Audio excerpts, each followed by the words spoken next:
I started watching Amazon's new Bible-based drama, House of David, and I noticed this fun little detail in the first episode that I really wanted to share. That lovely bright blue textile that David's wearing, that is like an Easter egg for us religion and culture nerds. I'm Katie Turner, PhD in the New Testament and its reception in art and drama.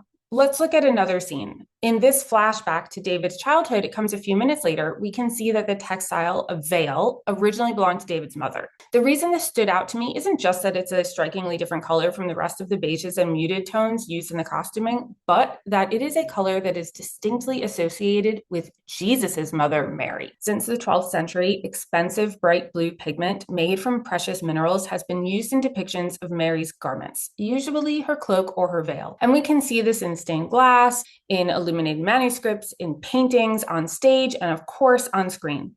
Ultramarine, that specific hue, is so associated with Mary that it's also called Marian blue. Linking it to David, especially through his mother, especially as a veil that she is wearing while she is cradling her son, tells us that in this retelling, David is Jesus. You're probably thinking, what the hell does she mean by that? How can David be Jesus? This takes us into Christian theology, which has always included allegorical or symbolic readings of figures and events from the Old Testament. In other words, seeing people or events as prefiguring Jesus, his life, the church, and Christian history. One common Christian reading from the life of David, for example, sees David and the older Israelite king Saul as both historical figures, of course, as well as representative of much larger themes. David, who ends up anointed king in place of Saul, represents Christendom, the Christian people, receiving God's favor in place of the Jews, who are represented by the elder Saul. This type of theology is called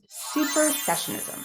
Supersessionism is the idea that there's a new covenant that's been formed between Christians and God through Jesus' death and resurrection, and this has replaced the old covenant that God formed with the Jewish people through Abraham and then Moses. I'm sure you can imagine how this belief has contributed to a lot of anti-Semitism, but that is for another video. So bringing this back to the House of David, all filmmakers, even documentary filmmakers, are approaching the stories that they tell from a very specific point of view. For Bible film, the filmmaker's lens is usually, but not always, theological. Visual cues like, say, for example, a Marian blue veil on the mother of our protagonist can help us identify the filmmaker's lens. For the House of David, that blue veil is telling us that the retelling is going to be a Christian one. Whether it's steeped in Christian theology or not, the story is being approached from within a Christian framework. And it reminds us that everything we see on screen, everything we hear is there with intentionality. And for me, at least, a big Bible and film nerd, it's going to be really fun to see where that goes over the course of the series.